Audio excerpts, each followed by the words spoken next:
Sizler менен биз кыямат күнүндө пенде үчүн нур болуп бере турган ибадаттар тууралуу сүйлөшүп жатабыз. Мына ошондон бүгүнкү 9-чу амал бул ал-адлу ва тарку зулум. Адилеттүү болуу жана адилетсиз болуудан сактануу. Пайгамбарыбыз саллаллаху алейхи вассаламдан келет: "Иттaqu зулма фа инна зулма зулумату яумал кияма." Зулумдук кылуудан сактангыла. Чындыгында зулумдук бул кыямат күнүндө караңгылык болот. Ваттaqu шуха фа инна шуха ахлака ман кана qaблакум. Сараңдыктан, ач көздүктөн этият болгула. Анткени силерден мурунку коомду жок кылган. Хамалахум ала ан сафаку димаахум вастахаллу махаримахум. Жана өз ара бири-бирине кан төгүүгө алып барган. Жана Аллах Таала арам кылган иштерди адал кылууга алып барган. Мына ошондуктан силер сараңдыктан этият болгула деп пайгамбар саллаллаху алейхи вассалам айтып атат. Демек бул хадисте пайгамбарыбыз эки нерседен бизге эскертип жатат. Биринчиси зулумдук. Зулумдук кылыштык бул кыямат күнүндө пендеге караңгылык болот. Пендеге эч кандай нур берилбейт. Ким залым боло турган болсо, Аллах Таала белгилеп койгон акыларды өтөбөй турган болсо, мына ошолорго адилеттүү карабастан ага зулум кыла турган болсо, эртең кыямат күнүндө бул пенде сирот көпүрөдө эч кандай нур болбогон, жарыктык болбогон жерде караңгылыкта калат экен. Мунун тескериси, эгер пенде адилеттүү боло турган болсо, кыямат күнүндө мун үчүн ошол адилеттүүлүгү нур болуп берет. Аллах Таала нур берет. Мына ушул нур менен кыямат күнүндө сирот көпүрөсүндө ушундай тездикте өтө алат. Жана ошондой эле кабырдагы караңгылыкта дагы бул адилеттүүлүк мун үчүн нур болуп берет. Эми урматтуу мусулман бир тууганым, биз адилеттүүлүккө терең маани беришибиз керек. Өтө зарыл болгон иш. Биздин динибиз өтө жогорку деңгээлде маани берген. Биздин ар бир кылган ишибизде адилеттүү болууга чакырган. Жана зулумдук кылуудан алыс болууга бизди шариятыбыз үндөгөн. Зулумдук кылыштык бул шариятыбызда чоң күнөөлөрдүн катарында. Эми адилеттүүлүк кайсы нерседе болот дегенде, бул Аллах Тааланын акыларында жана жаралган пенделердин акыларында. Жаралган пенделердин ичинде пайгамбарыбыздын акысы турат. Ата-эненин акысы турат. Жана бала чаканын акысы турат. Кошуналардын акысы турат. Өзүңүздүн жубайыңыздын акысы турат. Өзүңүздүн күйөөңүздүн акысы турат.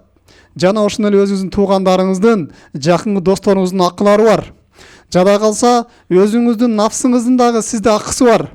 Мына ушул акыларга зулумдук кылбастан, адилеттүү кылып туруп, өз акыларды өз ээсине өтөп бериштик, бул эртең кыямат күнүндө сизге нур берет. Эми ушул акыларга кыскача келе турган болсок, биринчи Аллах Тааланын акысы. Аллах Таалага таат ибадат кылыштык. Аллахка жалгыз сыйыныштык.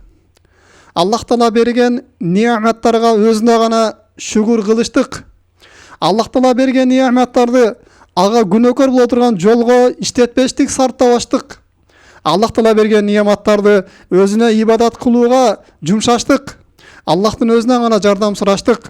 Аллахтын өзүнөн гана коркуштук. Аллахтын өзүнөн гана жардам сурап адам коргоо тилеништик.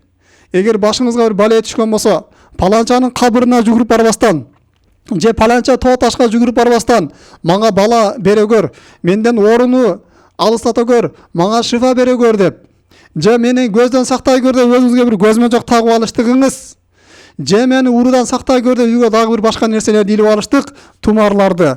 Бул Аллах Тааланын акысында болгон эң чоң зулумдук, эң чоң күнөө мына ушул болуп эсептелинет. Буну шариятыбызда ширк деп коет. Ширк Аллах Тааланын акысындагы болгон зулумдук. Пенде мындан сактаныш керек, мындан этият болуш керек. Жана ошондой эле дагы Аллах Таала берген неаматтарга пенде жалгыз Аллах Тааланын өзүнө гана шүгүр айтып, өзүнө гана мактоо айтып жүрүүсү керек. Жалгыз Аллах деп таанып, Аллахтын өзүнө гана жалгыз ибадат кылып жүрүүсү мына ушул Аллах Тааланын акысындагы адилеттик болуп эсептелинет. Аллах Таала буйруган буйруктарына моюн сунуп, Аллах Таала тыюу салган иштерден тыйылып жүрүштүгү мына ушул Аллах Тааланын акысын өтө болуп эсептелинет. Ал эми кимде ким Аллах Тааланын акыларына бекем турбай турган болсо, ага кайдагерлик карай турган болсо, аны көзгө илбей турган болсо, бул эң чоң зулумдук. Эртең кыямат күндө мына ушунусу ага чоң мусибат болуп келет, чоң күнөө болуп келет. Ошондуктан бул дүйнөдө биз бардык акы элеринен тазаланып алышыбыз керек. Экинчи пайгамбар саллаллаху алейхи ва салламдын акысы. Бул пайгамбарыбыздын акысы ага ыйман келтириштик. Пайгамбарыбыз эмне кабар берген болсо, мына ошону тастыкташтык. Жана пайгамбар саллаллаху алейхи ва салlam жакшы көрүштүк. Өзүңүздүн напсыңыздан дагы, өзүңүздүн үй бүлөңүздөн, бала чакаңыздан жогору көрүп, пайгамбарыбызды жакшы көрүштүк. Бул пайгамбарыбыздын акысы болуп эсептелинет. Жана ошондой эле пайгамбар саллаллаху алейхи ва салlam буйруган буйруктарын аткарыштык. Анын тыюу салган тыюуларынан алыс болуштук. Бул пайгамбарыбыздын акысы болуп эсептелинет экен. Мына ушул акыларга бекем болуштук. Бул чыныгы адилеттүүлүк мына ошол болуп эсептелинет. Албетте адилеттүүлүк бул эки түрдө турат. Кээде адилеттүүлүк бул шарият көргөзүн адилеттик болуп эсептелинет. Шарият чыгарган өкүм, Аллах Таала чыгарган өкүм, пайгамбар чыгарган өкүм, мына ушул адилеттүү өкүм чечим болуп эсептелинет. Кээде адамдын акылына салып бир өкүм адилеттүү чечилиши мүмкүн. Мына ошондуктан шарият берилген адилеттүүлүк бул некен Аллах Тааланын акысын аткарыштык, жана пайгамбардын акысын аткарыштык. Мына ушул чындык адилеттүүлүк экен. Андайын ата эненин акысын аткарыштык. Ата энеге ак болбоштук. Ата энеге алар картайган кезде аларга жардам бериштик. Аларга көз өткөндөн кийин дагы дуа кылып туруштук. Анын достору менен дагы карым катнашта болуп туруштук. Аларды сыйлаштык, урматташтык. Бул дагы ата эненин акысы, жана ошонун ортодогу жубайлардын акысы. Булар да бири-биринин акысын толук бериштик. Бири-биринин акысына зулумдук кылбаштык керек. Ал эми зулумдук кылыштык, мына ушул адилетсиздик болуп эсептелинет. Адилетсиз адам өзүнүн жубайын акысын аткарбаганы үчүн дагы бул кыямат күнүндө жооп берет. Жана ошондой эле балдардын ортосунда дагы адилеттүү болуштук. Бул эртең кыямат күндө бардык балдардын акыларынан дагы, кошуналардын акыларынан дагы эртең кыямат күнүндө пенде эсеп кысапка тартылат. Мунун баарын адилеттүү карап, пенде ар бир акыны өзүнө бериштиги керек. Демек, урматтуу мусулман бир тууганым, биз ар бир иште адилеттүү болууга шыктанышыбыз керек экен. Жада калса Аллах Таала Кур'ан-ы Каримде башка дин өкүлдөрү болгон болсо дагы, сиздин душманыңыз болгон болсо дагы, мына ушуга адилеттүү болууга чакырат. Аллах Таала Кур'ан-ы Каримде айтат: "Я айюхаллазина аману куну каввамина лиллахи шухада бил кисти." Иман келтиргендер, Аллах Таала үчүн адилеттүүлүк менен күбөлүктө түз тургула дейт. "Ла яжриманнакум шанаану кауми ала алла та'дилу." Бир коомду жек көрүштүгүңөр аларга адилеттүү болуудан силер тоской болсун дейт. Иъдилу, адилеттүү болгула, хуа акробу литтаква, адилеттүү болуштук мына ушул таквага жакыныраак. Ваттакуллаха, Аллах Тааладан корккула, инналлаху хабирум бима та'малун. Аллах Таала силердин бардык жасап жаткан ишиңерден кабардар. Эртең кыямат күнүндө ушул ар бир ишиңерге силерден эсеп кылса болот деп Аллах Таала Кур'ан-ы Каримде өзүңүздүн жакын досуңуз болгон болсо дагы, өзүңүздүн атаңыз болгон болсо дагы, өзүңүздүн балаңыз болгон болсо дагы, мына ошолор менен мамиле кылууда адилеттүү өкүм чыгарыштыкка шарият үндейт. Жана ошондой эле өзүңүздүн эң катуу душманыңыз болгон болсо дагы, мына ошолорго көөлүк өтүүдө, мына ошол жерде өкүм чыгарууда алар менен адилеттүү болууга биздин шариятыбыз чакырат экен. Ал эми ким адилеттүү боло турган болсо, кыямат күндө булар үчүн нур берилет экен. Пайгамбар саллаллаху алейхи ва саллям айтат: "Адилеттүү адамдар кыямат күнүндө ушундай нурдан болгон минбарларда отурушат" дейт. Жана пайгамбар саллаллаху алейхи ва саллям айтат: "Кыямат күнүндө Аллах Таала 7 түрдүү адамды өз көлөкөсүнө алат" дейт. Алардын бириси адилеттүү падыша дейт. Эгерде падыша боло турган болсо, же бир жерде башчы болуп кала турган болсоңуз, мына ошол жерде адилеттүү башкарыштыгыңыз, мына ошол жерде адилеттүү өкүм чыгарыштыгыңыз эртең кыямат күндө махшар майданында күн жакын алып келип элдер кыйналып аткан күндө сизге Аллах Таала өзүнүн аршынын көлөкөсү менен сизге көлөкө кылып турат, эгерде адилеттүү боло турган болсок. Андан кийинки дагы кыямат күнүндө нур болуучу амалдардан бул ромиул жимар дейт. Ошол ажылык убагындагы амалдар бар. Бул таш атуу. Шайтанга таш атуу жери бар. Мына ошол жерге барганда дагы таш атыштык. Бул ар бир аткан таш кыямат күнүндө нур болуп берет деп пайгамбар саллаллаху алейхи ва саллям бизге айткан. Жана ошондой эле кийинки 11-чи амал ажылык учурунда чачты кырдырыштык. Же умра амалын аткарып бүткөндөн кийин чачты кырдырып алыштык. Бул дагы кыямат күндө нур болуп берет. Пайгамбар саллаллаху алейхи ва саллям айтат: "Ида халаqa рa'саху фалаху бикулли ша'ратин сaqata min ra'sihi nurun yawmal qiyama." Эгерде ажы адам өз чачын кырдыра турган болсо дейт, ошо башынан түшкөн ар бир кыл үчүн кыямат күнүндө нур болуп берет дейт.